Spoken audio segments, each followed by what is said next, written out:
Hello, lovely humans. So today I'm going to talk to you about the concept of willfulness versus willingness.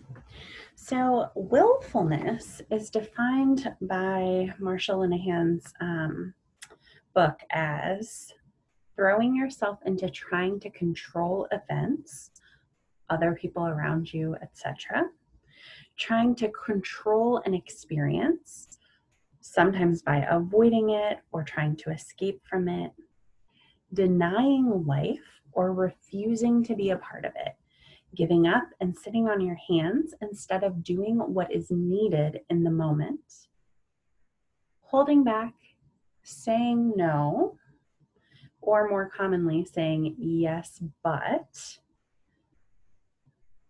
imposing your own will on reality, trying to fix everything, refusing to do what is needed. It's the opposite of doing what works. Holding a grudge or bitterness. So I would argue that, as with all things in DBT, there are times when willfulness might be necessary, justified, warranted, etc.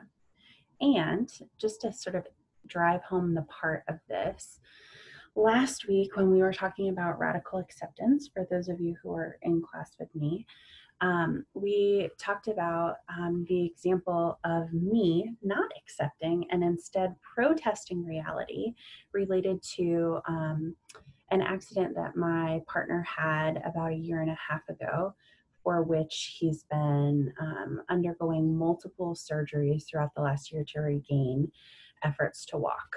And so when I use the phrase protesting reality to describe how I intermittently feel about this, I am in fact describing willfulness. And so willfulness and radical acceptance, I want you to think about as two opposing ends of a dialectic. Now, there can be other sides, right? Like willfulness and willingness are opposing ends of a dialectic, and radical acceptance and non-acceptance are opposing ends of a dialectic, but they all sort of go together and feed into each other. So times when I have been willful, regularly with regards to what's been going on with my partner, times when my toddler, who is now 3 and I guess not a toddler anymore, is breaking down for the 9th time that day.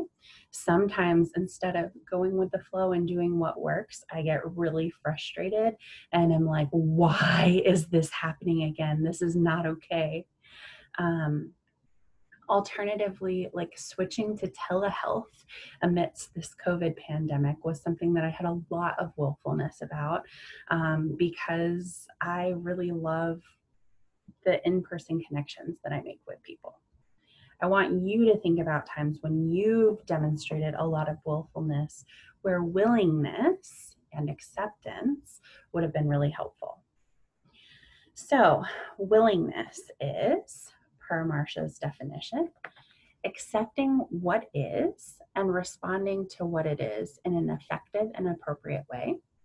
It's doing what works. It's doing just what is needed. Willingness is focusing on both individual and group needs. It's about throwing yourself wholeheartedly into life, so like the participate mindfully skill. It's saying yes to the mystery of being alive in each moment. I have some judgments about how that's worded.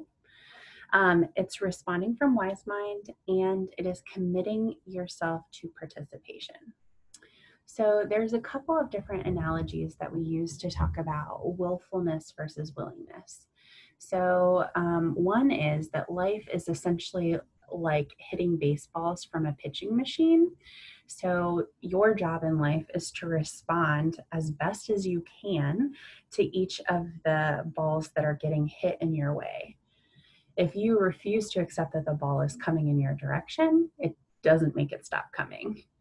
Willpower, defiance, crying, all of that stuff does not make the ball stop coming. They keep coming, only now they're likely hitting you over and over again. So life is like that. You can get as upset as you want to be, and it might be very valid for you to be upset, and life keeps coming.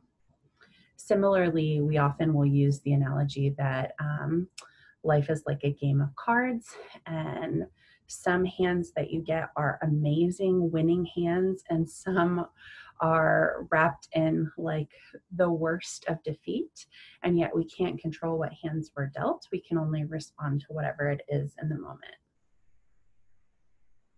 Okay, so how do we go from willful to willing? Because we know that that willfulness is going to get in the way of our ability to respond effectively in a given moment.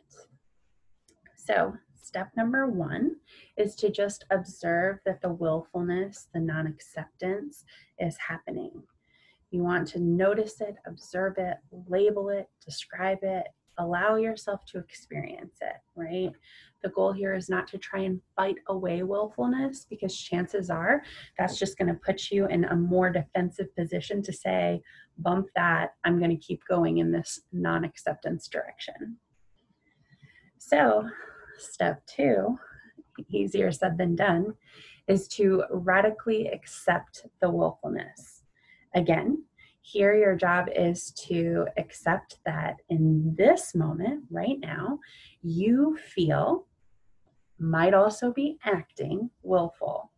Denying it isn't helpful. You can't fight willfulness with willfulness. Some people would say that you have to love the willfulness. I would say acknowledge that it's there is likely enough, but if you wanted to go full opposite action, loving it, absolutely. So here I want you to think about, and I'm going to ask you in group, what are some examples of being judgmental of willfulness, either in yourself or other people? Do you find that it increases your willfulness, or does it reduce it? So stage three, because willingness and radical acceptance go hand in hand, is to practice the turning the mind skill that we talked about last week. So making a choice towards acceptance and willingness, making a choice to participate in whatever's coming your way. Step four is actually what Paul's going to be going over in another video momentarily. Practice using half smiling and willing hands or a willing posture. Sometimes changing your actual body language can change your emotional experience in a given moment and the way that you think about things. Finally, step five, and arguably I would say this is one of the really important parts to develop insight into this pattern of willfulness so that you can notice it happen more often and be non-judgmental when it shows up, is to ask yourself, what is the threat here? Usually, willfulness, especially a willfulness that you can't get to move with some of the other skills that we just talked about, has some type of threat involved in it.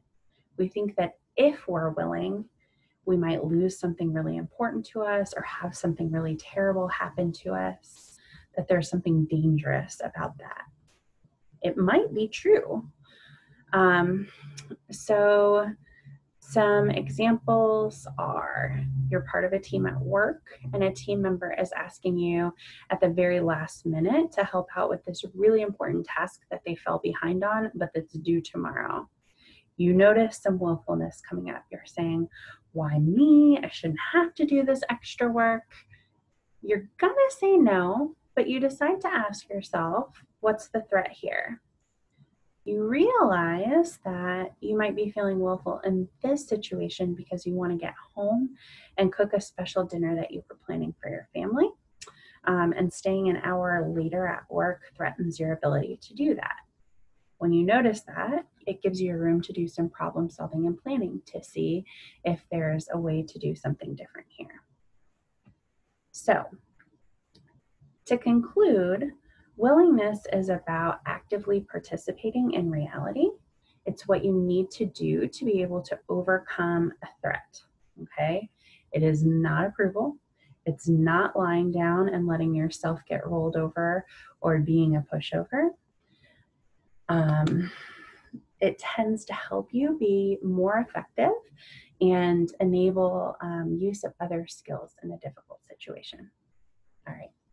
Bye.